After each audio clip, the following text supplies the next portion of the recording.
Let's bring in Sean King, Senior VP at Park Strategy. Sean, great to hear from you. What in particular are you looking out for at this summit? Where will the fault lines be, the conflicts? I mean, it seems obvious it'll be between the White House and the other 6 nations.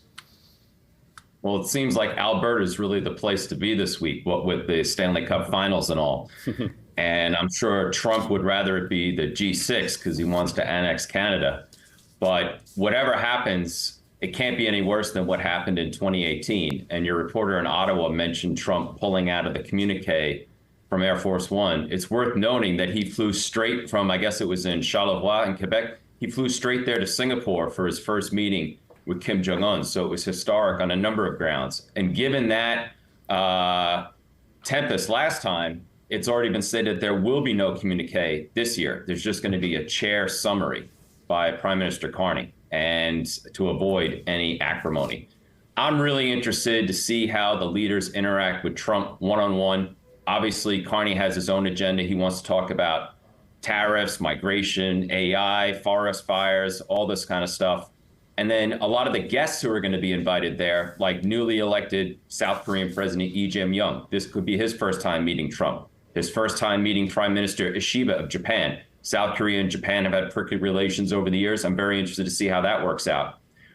Scott Albanese, the Prime Minister of Australia, will be there, together with Keir Starmer from the UK. Trump has floated the idea of canceling the AUKUS nuclear subdeal that Biden put in place.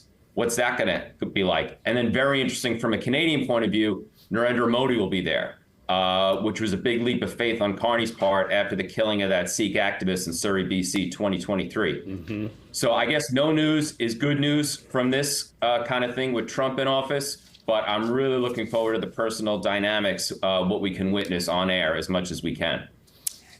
The Iran-Israel violence, though, it's got to come up because, I mean, the European countries, some of them have been far more critical of Israel and its actions in Gaza than the United States has, for example. Right. And European countries have been critical on Gaza, but it's worth noting over the weekend that Germany, the UK, and France all supported Israel's strikes on Iran. How long that lasts, I don't know. But I think all these countries see Iran as a menace, and they're aware that Iranian drones are being used by Russia in its war in Ukraine.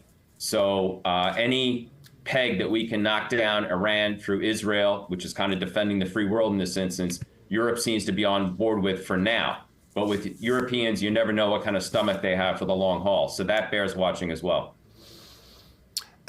Carney, what do you think would be a nightmare scenario for the Prime Minister, Mr. Carney? Presumably more Trump antics would tend to cast a shadow over the summit. Yeah, well, he already came down the plane in a white MAGA hat. I'm surprised he didn't wear a Florida Panthers hat from his home state just to stick it to the locals. You know, I think Claudia Sheinbaum, a Mexican leader, is going to be there too. And USMCA, the new NAFTA, is due for review next year. I'm thinking Sheinbaum and Carney want to quietly get a head start on that. And Carney also wants to pull Trump aside and talk about auto and steel tariffs. His worst nightmare probably would be that Trump makes some big statement, says he's going to slap more tariffs on, and that he's going to, instead of waiting for July 9th, which are the reciprocal tariffs against other countries, UK aside, because we have a sort of deal in place, but not really, saying that he's going to abolish that and go back to reciprocal tariffs right now. So some kind of tempest or outburst, that would be Carney's worst nightmare. Carney, I know it's a cliche, but it's a real global showcase for him. Big time. And he does not have the personal acrimony with Trump that Justin Trudeau did. And Trudeau was in office for a while before. I mean, Trudeau came into office in 2015. And it was on this day in 2015 that Donald Trump came down the escalator at Trump Tower and declared his candidacy for president, which obviously changed the country and the world. And coming in, Trump saw Trudeau as like the poster child for a global wokeism. Carney doesn't have that baggage behind him. And he was clever with Trump, but also firm in the White House. So their relationship seems to be off to a much better footing. I know another thing leaders want to push is Russia. Last year, they were able to take $50 billion in seized Russian assets and use that as loans to Ukraine for weapons and financing.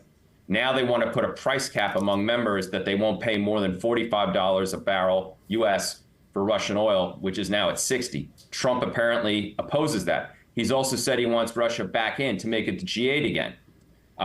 So on that, we'll see where it goes. On China, the G7 is also, it's a very nimble talk shop, because remember, it was created in 1975 as a crisis response group to the oil shock and the collapse of Bretton Woods. And it's only 7 members, but they're all democracies. They're all U.S. allies. It's a good way to get together, talk about things at a high level, and go down to detail where necessary. In the last few years, it's been a way to talk tough on the PRC and also back up Taiwan. Remember, the G7 foreign ministers met in Kananaskis, or at least nearby, and I spent all weekend practicing how to say that. Thank you very much. And they released a statement saying that we have to defend Taiwan against coercion without mentioning their CYA One China policies. So if Trump's smart, he'll use this for a lot of his own agenda, but you never know what's going to happen. There's always the potential for a personal blow up whenever he's around. Sean, we'd better jump. It's quite the cast, though, isn't it? India's Modi is coming, Mexico's Sheinbaum. I think the Ukrainian president, Mr. Zelensky, is coming. He has been invited. I'm not 100% clear on that. I heard he's coming too, yeah. Yeah, I heard he's coming as well. And we've got the president of the World Bank, and we have the South African president. And of course, Trump has clashed with him over alleged murders of white people in South Africa. Yeah, that did not go well at all when he came to visit the White House. And the Brazilian president and the UAE president, and finally the South Korean president, and he's anxious to reassure the world that South Korea is a stable democratic place after turmoil involving his predecessor. Huge turmoil, totally self-inflicted, and the former First Lady, Yoon's wife, was hospitalized today for outpatient treatment. I don't know if that's a PR stunt, because they're both going to go on trial pretty soon for corruption. Him, obviously, the martial law and insurrection. Lee Jae-myung, he's tried to run as a centrist. He has a hard nationalist left background. And he is also aware that Trump has signaled that he wants to re-engage Kim Jong-un directly, which he would look favorably on, as did his liberal predecessor, Moon Jae-in. And he also wants to get relations off with Japan on the right foot. And he stopped the balloons and loudspeakers going to North Korea. So as an East Asia specialist, I'm most interested in Lee Jae-myung's attendance at the summit.